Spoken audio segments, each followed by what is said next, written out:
Hello friends, welcome to DS recipes. இப்போ நம்ம பார்க்க போகிறது பன்னீர் கிரேவி. அதுக்கு தேவையான அளவு ஒரு 4 டீஸ்பூன் ஆயில் சேர்த்துக்கலாம். பட்டை, கிராம்பு, ஏலக்காய் கொஞ்சம் சேர்த்துக்கலாம். 1 டீஸ்பூன் சோம்பு சேர்த்துக்கலாம். 1 டீஸ்பூன் ஜீரகம் சேர்த்துக்கலாம். சீரகம் 1 டீஸ்பூன் சேர்த்துக்கலாம். மிளகு 1 டீஸ்பூன் சேர்த்துக்கலாம். இது நல்லா பொரிட்டோம். இப்போது இஞ்சி பூண்டும் உள்ளே சேர்த்துக்கலாம்.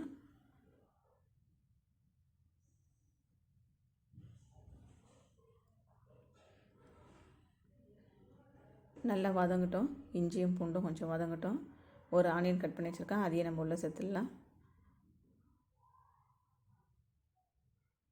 ஆனியனும் நல்லா வதங்கட்டும்.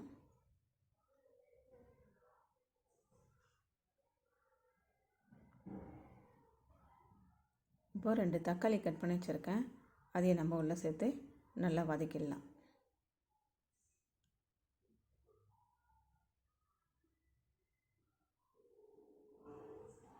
கொஞ்சம் மூடியை போட்டு வேகட்டும். ஒரு 3 நிமிஷம் வெந்தவுடனே நம்ம மூடி எடுத்துகிட்டு பார்க்கலாம்.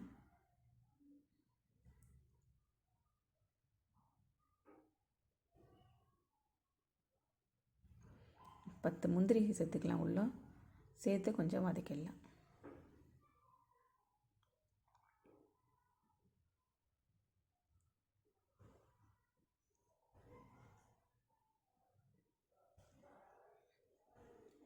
மூடியை போட்டு கொஞ்சம் நேரம் வேக வைக்கலாம்.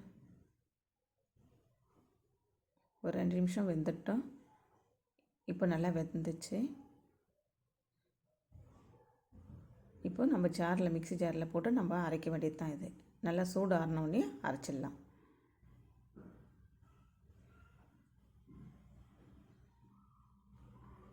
இப்போ இறக்கிடலாம். இப்போ மிக்ஸி ஜாரில் போட்டு அரைச்சிடலாம். இதை இப்போது ஒரு 3 டீஸ்பூன் ஆயில் சேர்த்துக்கலாம். ஒரு கடாயில் ஒரு 3 டீஸ்பூன் ஆயில் சேர்த்து சூடாகட்டும். ஒரு ஆனியன் சின்னதாக கட் பண்ணி வச்சுருக்கேன், அதையும் நம்ம உள்ளே சேர்த்து நல்லா வதக்கிடலாம். நல்லா வதங்கட்டும்.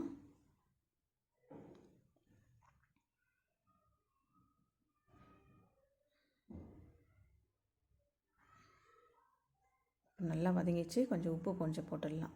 1 டீஸ்பூன் உப்பு போட்டுக்கலாம். நான் கல் உப்பு சேர்த்துக்கிறேன். உங்களுக்கு எந்த உப்பு இருக்குதோ நீங்கள் சேர்த்துக்கோங்க. இப்போ நல்லா கொஞ்சம் ரோஸ்ட் ஆகுது. 1 டீஸ்பூன் மிளகாய் பொடி சேர்த்துக்கலாம். தனி மிளகாய் பொடி சேர்த்துக்கலாம். போட்டு எண்ணெயிலே கொஞ்சம் வதங்கட்டும். இப்போ மஞ்சள் பொடி ஒரு 1/4 டீஸ்பூன் போட்டுக்கலாம். கரம் மசாலா பொடி 1 டீஸ்பூன் சேர்த்துக்கலாம். சீரகம் பொடி 1 டீஸ்பூன் சேர்த்துக்கலாம். இப்போ இது எல்லாத்தையுமே எண்ணெயில் கொஞ்சம் வதங்கட்டும். இப்போ கேப்சிகம் கட் பண்ணி வச்சுருக்கேன். இப்போ குடமிளகாவை நம்ம உள்ளே சேர்த்துக்கலாம். ஒரு 2 நிமிஷம் வதங்கட்டும் குடமிளகா.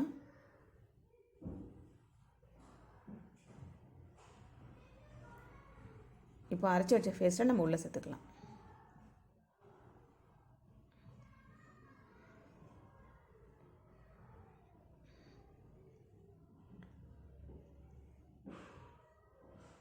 ஒரு டம்ளர் தண்ணி ஊற்றிடலாம். அதில் கொஞ்சம் அலசி நம்ம 1 டம்ளர் தண்ணி ஊற்றி நம்ம உள்ளே சேர்த்துக்கலாம். நல்லா கலக்கிட்டு கொஞ்சம் ஒரு கொதி வர வரைக்கும் நம்ம வெயிட் பண்ணலாம். இப்போ எல்லாத்தையும் நம்ம வதக்கிட்டோம். அதனால் கொஞ்சமாக அந்த தண்ணி சத்தெல்லாம் அந்தளவுக்கு கொதிச்சா போதும். மூடி போட்டுடலாம். மேலே தெறிக்கும் எல்லாம். ஒரு 1/4 டீஸ்பூன் சர்க்கரை போட்டுக்கலாம்.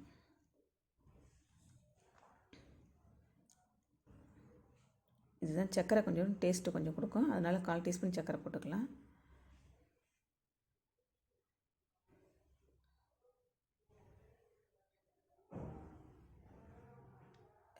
இப்போ 200 கிராம் பன்னீர் கட் பண்ணி வச்சுருக்கேன், அதையும் நம்ம உள்ளே சேர்த்துடலாம்.